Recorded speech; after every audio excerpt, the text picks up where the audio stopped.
अस्सलाम वालेकुम दोस्तों, मैं हूं उस्मान मंशा और आप देख रहे हैं wrestling fever.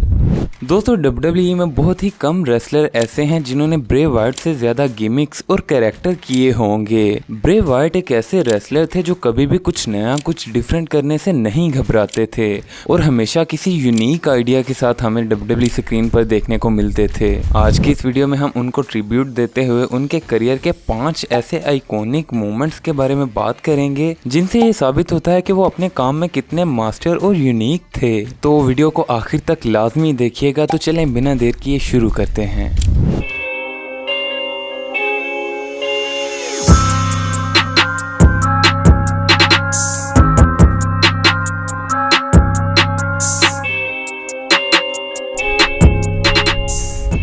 Number 5, the debut of the white family. दोस्तों डब्ल्यूडब्ल्यूई मेन रोस्टर पर ब्रे वाइट ने डेब्यू द वाइट फैमिली के लीडर के तौर पर किया। वाइट फैमिली एक फैक्शन थी जिसमें Luke Harper, Erick Rowan, Braun Strowman और उनके लीडर ब्रे वाइट थे। दोस्तों ब्रे वाइट की लीडरशिप और इनके अनोखे कैरेक्टर की वजह से द वाइट फैमिली बहुत जल्द डब्ल्यूडब्ल्यूई में पॉपुलर हो गई और ये अपने वक्त की बहुत डोमिनेंट फैक्शन थी। यहाँ तक इन्होंने अपने पीक टाइम में द शील्ड को भी हरा दिया था।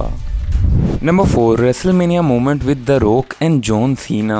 दोस्तों डब्ल्यूडब्ल्यूई में रेसलमेनिया पर द रॉक के साथ स्टेज शेयर करने का मौका बहुत कम रेसलर्स को मिलता है, मगर रेसलमेनिया 32 पर ब्रे वाइट को द रॉक के साथ स्टेज शेयर करने का मौका मिला और ना सिर्फ ब्रे वाइट ने माइक पर द रॉक के स्टैंडर्ड्स के मुताबिक उनको कंपटीशन दिया, बल्कि इसके कुछ ही देर बाद द वाइट फैमिली और द रॉक और जॉन सीना का मैच हुआ, जो कि फैंस के लिए एक बहुत बड़ा सरप्राइज था और शायद ये ब्रे वाइट के करियर का सबसे आइकॉनिक रेसलमेनिया मोमेंट भी था।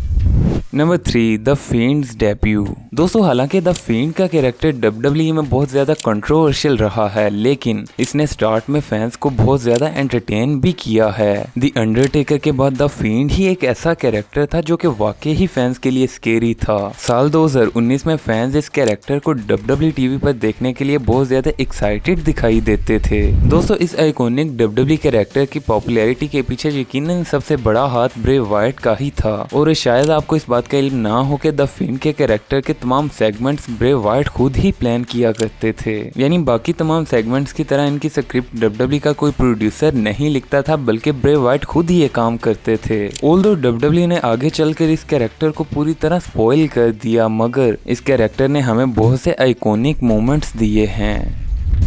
Number 2, winning the universal championship. दोस्तों ये द फील्ड का ही कैरेक्टर था जिसने डब्ल्यूडब्ल्यूई में 2 बार ब्रे वाइट को यूनिवर्सल चैंपियन बनने के लिए हेल्प की। एक बार इन्होंने जब 2019 में क्राउन जेवल पर सेथ रोलिंस को हराकर यूनिवर्सल चैंपियनशिप विन की, तो वहीं साल 2020 के समर स्लैम में ब्रॉन स्ट्रोमैन को हराकर इन्होंने दूसरी बार यूनिवर्सल चैंपियनशिप अपने नाम की। दोस्तों इनका पहला यूनिवर्सल टाइटल रेन बहुत ही डोमिनेंट रहा, मगर उसका एंड बहुत ही ज्यादा कंट्रोवर्शियल और बुरे तरीके से हुआ जब the field Bray Wyatt Goldberg से हार गए। इवन के गोल्डबर्ग खुद एक लेजेंड है और उनकी फैन फॉलोइंग बहुत ज्यादा है, लेकिन इस मैच में ज्यादातर फैंस ने ब्रे वाइट का साथ दिया और कहा कि द फील्ड को इस मैच में विन करना चाहिए था। द फील्ड के इस मैच में लॉस को डब्ल्यूडब्ल्यूई की हिस्ट्री के सबसे वर्स्ट डिसीजंस में से एक कहा जाता है।